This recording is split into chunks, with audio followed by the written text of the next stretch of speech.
नमस्कार, जय हिंद, वंदे मातरम। दोस्तों आप सभी का बहुत बहुत स्वागत है आपके अपने यूट्यूब प्लेटफॉर्म राजस्थान क्लासेस पर। आइए दोस्तों, सामान्य विज्ञान का सुपर फास्ट टेस्ट पढ़ने वाले रफ्तार मॉडल पेपर होगा। महत्वपूर्ण प्रश्नों का संग्रह होने वाला आज। उम्मीद करूंगा आप इस वीडियो के अंत तक जुड़े रहकर आज की क्लास का आनंद लेंगे। आइए दोस्तों, पहला प्रश्न मैं आपको देखा हूं, लेकिन उससे पहले बता दूं, आप वनपाल वन रक्षक की तैयारी करें या फिर कांस्टेबल की तैयारी करें तो आप सभी के लिए वेरी वेरी इंपॉर्टेंट जो कि ये सामान्य विज्ञान की क्लास होने वाली है। अगर आप यहाँ से मॉर्निंग टाइम में रेगुलर पढ़ते हैं तो आपके लिए बिल्कुल डेली ये टेस्ट, छोटा सा टेस्ट आपके समक्ष रखना चाहूँगा। अच्छा दोस्तों, पहला प्रश्न आपके स्क्रीन पर है, ज्यामिति का जनक किसे कहते हैं? ज्यामिति का जनक जो कहा जाता है ना प्यारे दोस्तों, ये किसे कहा जाता है, ये आपसे प्रश्न किया जा रहा है। तो राइट आंसर हो जाएगा यूक्लिड, है ना, यूक्लिड हो जाएगा आपका राइट आंसर, जो कि अपने बी ऑप्शन में है। ठीक है, तो पहला प्रश्न आपका क्या हुआ? बिल्कुल इसी प्रकार से काउंट जरूर करना कि आप कितने प्रश्न सही करेंगे। निम्नलिखित में से कौन सी ईंधन गैस नहीं है? इनमें से जो ईंधन गैस है ना वो नहीं है, वो चयन करना है आपको। भाप अंगार गैस ईंधन है, प्रोड्यूसर गैस जो ईंधन है, हास्य गैस ईंधन गैस नहीं है, मार्श गैस भी ईंधन है। तो हास्य जो गैस है ये एक आप कह सकते हैं हास गैस कह सकते हैं। ठीक है, देखिए ये मैं आपसे बात करूं तो रंगहीन और गैर ज्वलनशील गैस है। ठीक है, तो दोनों क्वेश्चन हो गए अपने राइट। अगला प्रश्न नंबर 3 है कि भाई सूर्य का प्रकाश, तापमान, वर्षा, दाब तथा वायु वेग एक साथ क्या बनाते हैं? ये सारे मिलकर जो है एक साथ पर्यावरण को बनाते हैं या परिवेश को बनाते हैं या फिर जलवायवीय कारक को बनाते हैं या जैविक यौगिक को। तो दोस्तों ये सभी मिलकर क्या जलवायवीय कारक बनाते हैं। ठीक है, तो ध्यान रखना, मोस्ट इंपोर्टेंट क्वेश्चन था ये आपके लिए, मोस्ट इंपोर्टेंट। चलिए अगला प्रश्न आपके स्क्रीन पर है दोस्तों, सेलेक्टेड क्वेश्चन है जो महत्वपूर्ण है। एल्यूमिनियम किस खनिज से प्राप्त की जाती है ये बताइए? मोनानाइट से, एंथ्रासाइट से या बॉक्साइट से या फिर थोरियम से? तो एल्यूमिनियम बॉक्साइट से प्राप्त की जाती है, एल्यूमिनियम बॉक्साइट से प्राप्त की जाती है। और दोस्तों ये जो बॉक्साइट है ना ये कहाँ से प्राप्त किया जाता है? ये लेटराइट नामक चट्टानों से प्राप्त किया जाता है, लेटराइट चट्टानों से प्राप्त किया जाता है। मोस्ट इंपोर्टेंट क्वेश्चन था। अगला प्रश्न, सौर ऊर्जा का कारण है, सौर ऊर्जा का कारण है संलयन अभिक्रिया, है ना, विखंडन अभिक्रिया है या दहन अभिक्रिया है या रासायनिक अभिक्रिया है? तो राइट आंसर आप सभी का हो जाएगा संलयन अभिक्रिया। सौर ऊर्जा का कारण क्या है? संलयन अभिक्रियाएं। चलिए बहुत बढ़िया। नंबर 6 क्वेश्चन आपके स्क्रीन पर, जल में स्थायी कठोरता का कारण क्या होता है? दोस्तों जल के अंदर जो स्थायी कठोरता होती है उसका कारण क्या है? Magnesium carbonate, calcium chloride, zinc chloride या कैल्शियम बाइकार्बोनेट? तो राइट आंसर हमारा हो जाएगा बी ऑप्शन, कैल्शियम क्लोराइड। ठीक है, और दोस्तों कैल्शियम जो क्लोराइड होता है एक अकार्बनिक यौगिक होता है। ठीक है, कैसा यौगिक होता है? ये एक अकार्बनिक यौगिक होता है। अगला प्रश्न आपकी स्क्रीन पर, न्यूक्लियर रिएक्टर में भारी जल का प्रयोग किस रूप में किया जाता है? न्यूक्लियर रिएक्टर में भारी जल का प्रयोग किस रूप में किया जाता है? आपने कहा सर ये नियामक रूप से किया जाता है। चलो साहब नियामक को लॉक कर देते हैं। फिलहाल अपना राइट आंसर होगा सी ऑप्शन। चलिए बहुत बढ़िया। गर्मी में मकान को सफ़ेद रंग से क्यों पुतवाया जाता है? दोस्तों ये आपको बताना है। आँख को अच्छे लगते हैं, बिल्कुल गलत है, कोई वाक्य नहीं ठहरता। ऊष्मा के कुचालक होते हैं, ऊष्मा के अच्छे परावर्तक होते हैं, ऊष्मा के सुचालक होते हैं। तो ध्यान रखना दोस्तों, ऊष्मा के अच्छे परावर्तक होते हैं। फिलहाल अपना राइट आंसर सी ऑप्शन हो जाएगा। ठीक है, अगला प्रश्न है कि यूरेनियम विखंडन की सतत प्रक्रिया को जारी रखने में किस कण की जरूरत होती है? जो यूरेनियम विखंडन होता है उसकी सतत प्रक्रिया को जारी रखने में किस कण की जरूरत होती है? तो दोस्तों न्यूट्रॉन की जरूरत होती है। किसकी जरूरत होती है? न्यूट्रॉन की। ठीक है, सी ऑप्शन आपका लॉक हो जाएगा।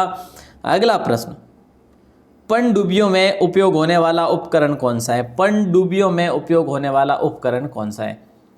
ओसिलोग्राफ, पेरिस्कोप, माइक्रोस्कोप या किलोस्कोप? पनडुब्बियों में दोस्तों पेरिस्कोप का प्रयोग किया जाता है। बी ऑप्शन आपका लॉक हो जाएगा। ओसिलोग्राफ की बात करें तो ये जो है ना ये ओसिलोग्राफ दोस्तों ये यांत्रिक जो ग्राफ होता है उसके लिए प्रयोग होता है। ओसिलोग्राफ का प्रयोग कहाँ पर होता है? यांत्रिक या फिर आप कह लो विद्युतीय में ग्राफ हेतु इसका प्रयोग किया जाता है वैसे। और माइक्रोस्कोप छोटी वस्तुएं जो होती है उसको बड़े आकार में देखने के लिए माइक्रोस्कोप का प्रयोग किया जाता है, और किलोस्कोप का टेलीविजन के लिए प्रयोग किया जाता है। अगला प्रश्न नंबर 11 है 4 स्ट्रोक पेट्रोल इंजन निम्नलिखित में से किस पर आधारित होता है। तो प्यारे दोस्तों ये ऑटो चक्र हो जाएगा अपना राइट आंसर, बी ऑप्शन इस पर आधारित होता है 4 stroke petrol engine. Next question है लोहे पर भाप की अभिक्रिया से कौन सा गैस उत्पन्न होता है, ये बताइएगा। लोहे पर भाप की अभिक्रिया से कौन सा गैस उत्पन्न होता है। बिल्कुल इजी सा प्रश्न है, हाइड्रोजन गैस उपलब्ध कह लो या फिर आप कह लो उत्पन्न कह लो, ठीक है। तो फिलहाल अपना राइट आंसर जाएगा ए ऑप्शन। महत्वपूर्ण प्रश्न हुआ। अगला प्रश्न आपकी स्क्रीन पर, छिपकलियों के अध्ययन को क्या कहा जाता है। दोस्तों ये शाखाएं होती है, सभी की शाखाएं अलग अलग होती है, सभी में क्या होता है, सभी में अध्ययन किया जाता है और उस अध्ययन का नाम अलग दिया हुआ है। तो छिपकलियों के अध्ययन को हम पीसी कल्चर नहीं कहेंगे। पीसी कल्चर तो किसे कहते हैं, बोले सर मत्स्य अध्ययन को बोलते हैं पीसी कल्चर, ठीक है साहब। एपीकल्चर की बात करें तो ये मधुमक्खी, एपीकल्चर मधुमक्खी होगा। आर्निथोलॉजी ये किसके लिए होता है, ये पक्षियों का होता है दोस्तों, पक्षियों का, ठीक है। और छिपकलियों के अध्ययन को हम बोलते हैं सोरोलॉजी। तो इनमें से कोई नहीं आपका राइट आंसर हो जाएगा, इनमें से कोई नहीं। तो डी ऑप्शन आप सभी का लॉक। अगला प्रश्न प्रेरक का मात्रक है।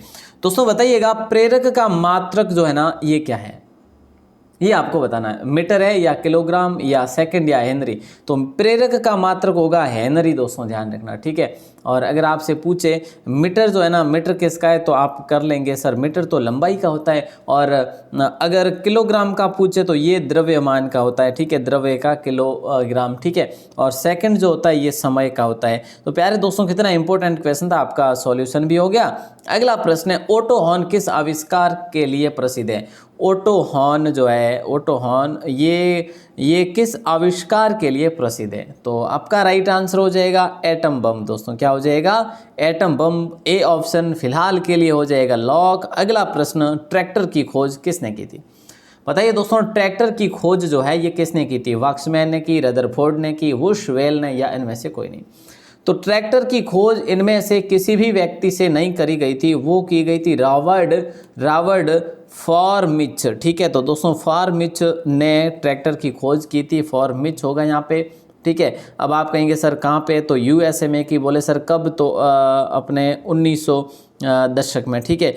ध्यान रखना दोस्तों, मतलब 1890 और 1900 के बीच में, ठीक है, ऐसा ही आप याद रखेंगे। अगला प्रश्न है सूखी बर्फ क्या है, ये बताइए दोस्तों। सूखी बर्फ बिना पानी की ठोस बर्फ होती है, नहीं साहब। बेंजोइक एसिड नहीं, ग्लेशियल एसिटिक एसिड नहीं, ठोस कार्बन डाई, डी ऑप्शन। दोस्तों सूखी बर्फ क्या होती है, ठोस कार्बन डाइऑक्साइड होती है। तो राइट आंसर अपना डी ऑप्शन हो जाएगा। सापेक्षता के सिद्धांत की खोज किसने की थी। सापेक्षता के सिद्धांत की खोज जो है वो अल्बर्ट आइंस्टीन ने, एडिसन ने, या खुराना ने, या फिर न्यूटन ने। तो प्यारे दोस्तों राइट आंसर आपका हो जाएगा ए ऑप्शन। और ये कौन थे, बोले सर ये जर्मन थे वैज्ञानिक आइंस्टीन, जिन्होंने सापेक्षता के सिद्धांत की खोज की और इनको नोबेल पुरस्कार से भी नवाजा गया था 1920-21 में। अगला प्रश्न आपकी स्क्रीन पर आता है पोर्टलैंड सीमेंट का आविष्कार किसने किया था। बताइए दोस्तों बहुत ही सुपर क्वेश्चन है, पोर्टलैंड सीमेंट का आविष्कार किसने किया था। तो आपका राइट आंसर हो जाएगा जोसेफ अस्पडीन ने किया था, सी ऑप्शन आपका सही उत्तर होगा। अगला क्वेश्चन है माइनर्स सेफ्टी लैंप की खोज किसने की थी। Edison, Humphry Davy, Richard Arkwright, या फेराडे। आपने कहा sir Humphry, miners safety lamp की स्थापना हम्फ्री डेवी ने की थी, ध्यान रखिएगा, ठीक है। अब आप कहेंगे सर ये कहाँ के थे, तो दोस्तों ध्यान रखना ब्रिटेन इंग्लैंड कर लो आप। 1816 में इन्होंने माइनर्स सेफ्टी लैंप की स्थापना की थी, या फिर आप कह लो कि भाई खोज की थी, सॉरी, है ना। अगला प्रश्न है कि तारकोल वाली सड़कों पर टूट फूट तब होती है जब उनमें सड़क पर पानी स्थिर हो जाता है, अत्यधिक यातायात हो जाता है, रख रखाव न हो, ढाल न हो। तो अपना राइट आंसर हो जाएगा ये ऑप्शन, सड़क पर पानी स्थिर हो जाए, तारकोल वाली सड़कों पर टूट फूट तब होती है जब सड़क पर पानी स्थिर हो जाता है। जीवों के द्विनाम पद्धति के जन्मदाता जो थे वो कौन थे? दोस्तों सुपर फास्ट क्लास है, रफ्तार क्लास है, तो एडवांस्ड में बता भी रहा हूँ लेकिन काफ़ी कम बता रहा हूँ, है ना। जीवों के द्विनाम पद्धति के जन्मदाता की बात करें तो लीनियस थे दोस्तों। बी ऑप्शन आपका लॉक हो जाएगा, ठीक है। और अगर देखा जाए तो चलिए आगे क्वेश्चन ही आ जाएगा। देखिए, सौर प्रणाली की खोज किसने की थी?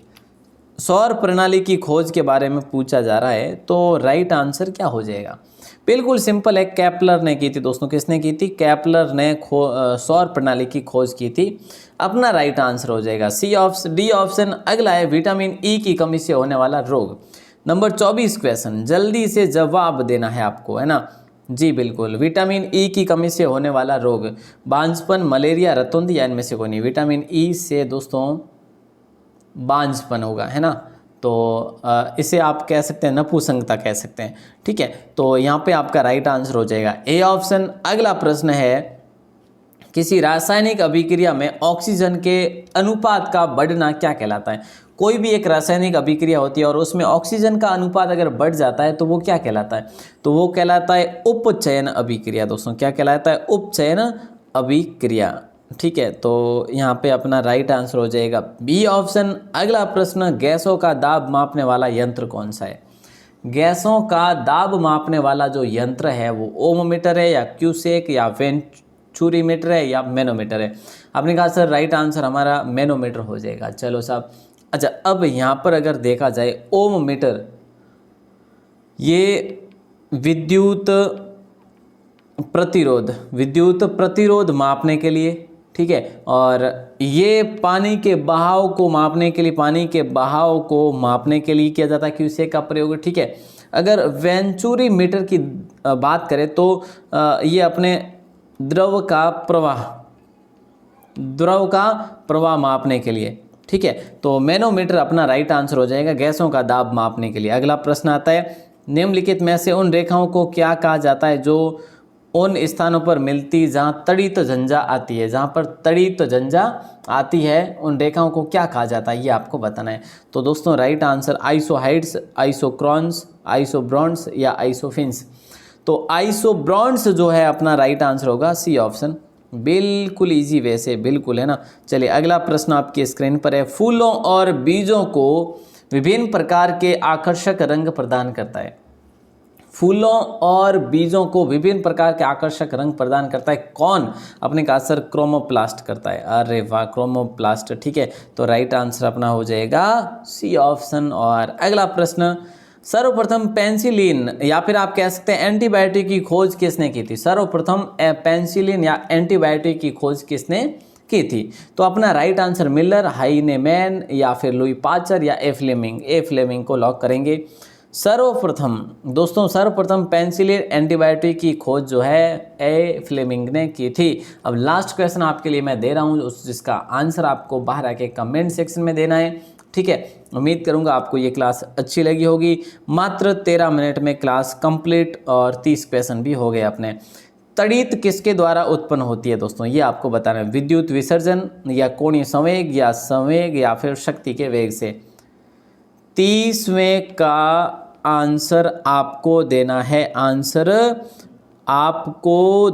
है, बाहर आके कमेंट सेक्शन में। उम्मीद करूंगा आप सभी जरूर देंगे इसका जवाब जो भी आपको आ रहा है।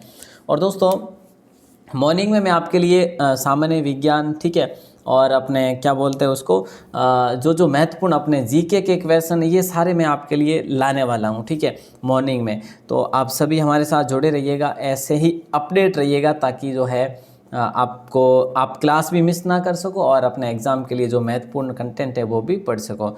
चलिए दोस्तों, आप सभी का दिल से बहुत बहुत शुक्रिया। अपना सपोर्ट ज़रूर दिखाएं शेयर करके।